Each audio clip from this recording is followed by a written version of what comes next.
La Jornada Morelos presenta. El Partido Movimiento de Regeneración Nacional Morena está en el poder, no solamente en la presidencia de la República, sino que toma decisiones desde las cámaras. En el Congreso de la Unión, la Cámara de Diputados y Senadores tiene mayoría de Morena, también en algunos de los estados, como es el estado de Morelos. Hoy en este espacio de la Jornada Morelos, donde hablamos con quienes toman decisiones, tenemos el gusto de platicar con la diputada federal Alejandra Pani Barragán. Diputada, qué gusto saludarla. Igualmente, aquí estamos otra vez nuevamente con ustedes. Me da muchísimo gusto interactuar estos temas tan importantes, como ya lo comentaste, y sobre todo las decisiones que se están tomando, que son muy importantes en la Cámara de Diputados. Le toca ser parte de este proceso histórico de la Cuarta Transformación. Gracias a Dios estoy con Morena y muy a gusto de representar a Morelos y sobre todo pues compartir todas estas experiencias y que la gente sepa qué estamos haciendo los diputados. Diputada federal por segundo distrito. Así es, por segundo distrito. Oiga, diputada, y la gente se pregunta qué hace hoy en día un diputado federal. Mira, son muchos puntos que quisiera comentar lo que hace un diputado federal. Una, pues es legislar, ¿sí? Modificar las leyes, hacer nuevas leyes. Hemos hasta el día de hoy modificado hasta un 25% de la Constitución política, pero no tan solo eso, es el encargado de aprobar el presupuesto a nivel nacional, la ley de ingresos, que son temas muy importantes porque afecta a todo el país los presupuestos que se están manejando. También ratificamos, se puede decir, los nombramientos de los altos funcionarios, como es el secretario de Hacienda, todas las direcciones de esa área, y así como esto te puedo comentar muchísimas funciones que tiene el diputado federal, pero su esencia creo que es legislar, número uno, y aprobar el presupuesto, pero también verificar que el presupuesto se lleve a cabo en una forma eficiente. ¿Y gestionar recursos? No, mira, esta de gestionar recursos, el diputado federal se había prácticamente, pues no voy a decir corrompido, pero sí de alguna manera se había vuelto en un gestor. Y un gestor de obra pública, que no le correspondía, o sea, el poder legislativo es uno y el poder el ejecutivo quien se encarga de hacer quien se encarga de administrar el presupuesto, pues es totalmente otro. Entonces, se había de alguna manera perdido la esencia del diputado federal. Quiero comentarte que la Cámara de Diputados para esta gestión, hasta la fecha, nos han reportado que había 5,000 millones de entrada, que subía a 13,000 millones de pesos para pura gestión de obra, ¿sí? ¿Qué pasaba con esto? Era recurso del Poder Legislativo que se daba a los diputados. Que se les daba a los diputados para que ellos pudieran hacer obra, pero ¿con qué fin? Para que les aprobaran los diferentes presupuestos dependiendo de lo que ellos, cómo lo querían usar. Entonces decían, tú me apruebas determinadas, lo que ya hemos escuchado mucho, ¿no? Determinada reforma, quiero decirte la reforma educativa de la vez pasada que ya se modificó, la reforma energética que ya se modificó. Como esto te puedo... Que han sido escándalos. Han sido muchos escándalos, pero no tan solo el presupuesto incluso, que venía de otros sectores, como ya sabemos que es el de Pemex. No. Había un presupuesto específico para los diputados que iba de 5,000 millones a 13,000 millones de pesos. Ese recurso se le etiquetaba al diputado, pero quiero decirte que no se le daba en efectivo. No era algo que dices, bueno, te doy tantos millones. No, lo que él hacía es que te decía, te toca tantos millones dependiendo de la bancada en que estuvieras, y entonces tú venías y negociabas con el presidente municipal, con el gobernador, y decías, te hago obra, pero yo llevo mi constructora, llevo mis proveedores, y entonces se corrompía totalmente el diputado federal. Claro, porque llevaba su porcentaje. Llevaba un porcentaje incluso. Esto se llama corrupción, ¿sí? Y esto lo tenía muy claro el licenciado Andrés Manuel López Obrador cuando llegó, y cuando nosotros llegamos, tuvimos una reunión con él y dijo, este rubro se va. O sea, nunca más este tema. Creo que a nosotros nos debe de quedar bien claro que el diputado federal legisla y el Poder Ejecutivo administra. Entonces son dos cosas muy diferentes que se complementan, sí, pero no puedo yo hacer funciones del Ejecutivo, ni el Ejecutivo hacer funciones del Legislativo. Ellos sí tienen toda la posibilidad de hacernos propuestas, porque ¿de qué se trata? De que trabajemos de la mano, que vayamos juntos en esta transformación, ¿sí? Entonces, tenemos que seguir trabajando y tenemos que seguirnos comunicando y tiene que ir las leyes de acuerdo a la administración, pero una cosa es eso y otra cosa es que yo ejecute un presupuesto que no me corresponde. Todavía el día de hoy es difícil de asimilarlo porque durante toda la vida se fue corrompiendo el diputado federal en este sentido, pero ahora todavía caminamos en las calles y la gente nos pide apoyos y nos pide obra pública y sí creemos que es muy importante difundir que ese ya no es el papel del diputado federal. ¿En manos de quién está la obra pública entonces? Mira, sobre este tema quiero decirle que todo este rubro que te digo de los 5,000 a los 13, eso era extra, ¿eh? Aparte había el presupuesto que se bajaba por los ayuntamientos y por el Estado. Todo ese dinero se juntó, se hizo una bolsita y le llega actualmente puntual tanto a la administración estatal como a la administración municipal.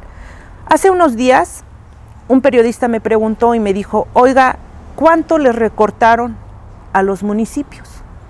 Porque sabemos que no les está llegando. Le dije, no, estás equivocado. El dinero les llega, pese a esta crisis que estamos viviendo del COVID y la crisis económica que todos sabemos, le está llegando puntual y más dinero tanto al Estado como a los municipios. ¿Qué les corresponde hacer ellos? Saber administrarlo lo mejor posible. ¿Qué se hacía anteriormente? Como sabían que había un extra de los diputados federales, todo lo que les llegaba y todo lo que recaudaban, el 80% en algunos municipios se iba para la nómina.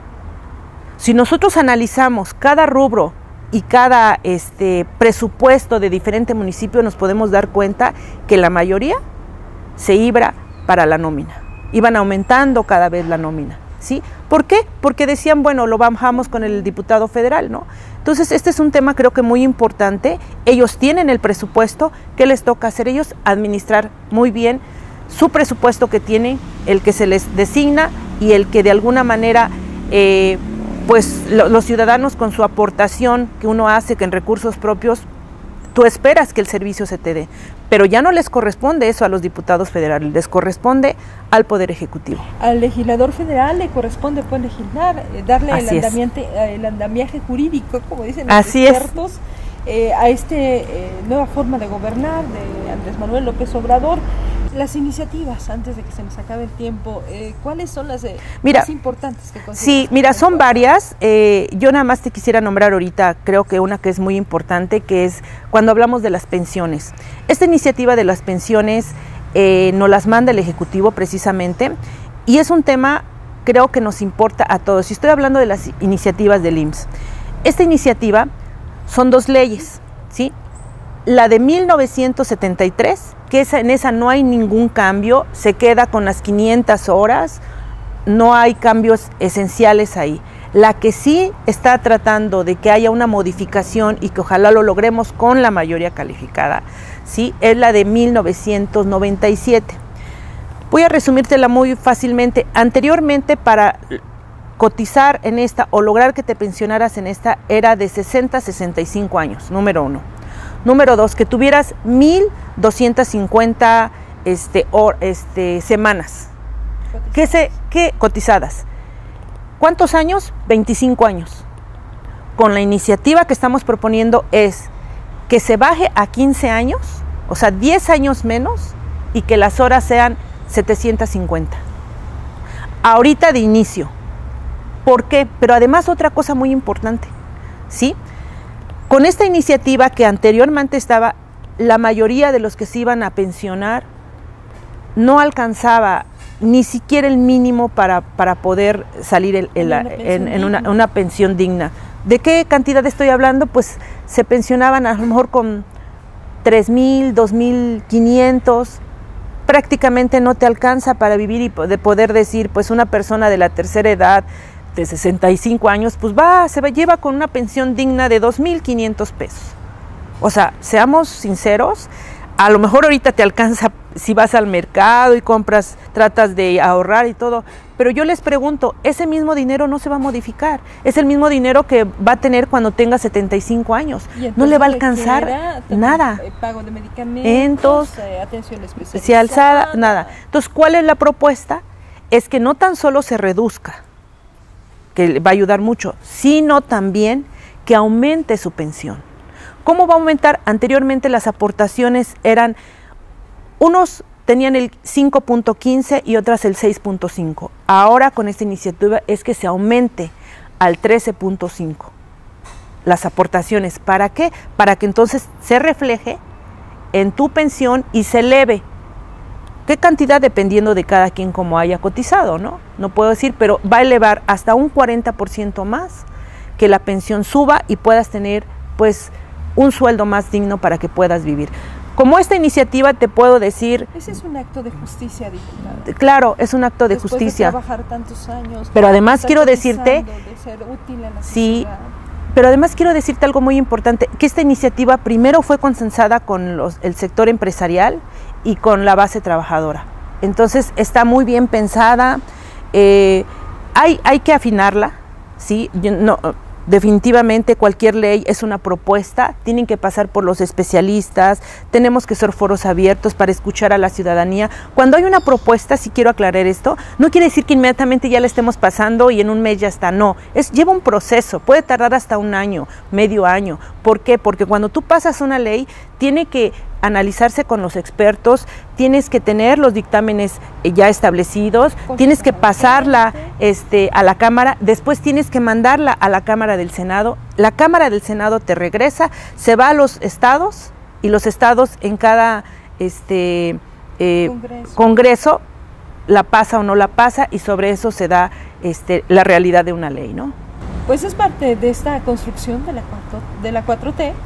Y que pues está cambiando, revolucionando totalmente los antiguos esquemas que teníamos de gobierno, de vivir, de trabajar, de hacer Estado.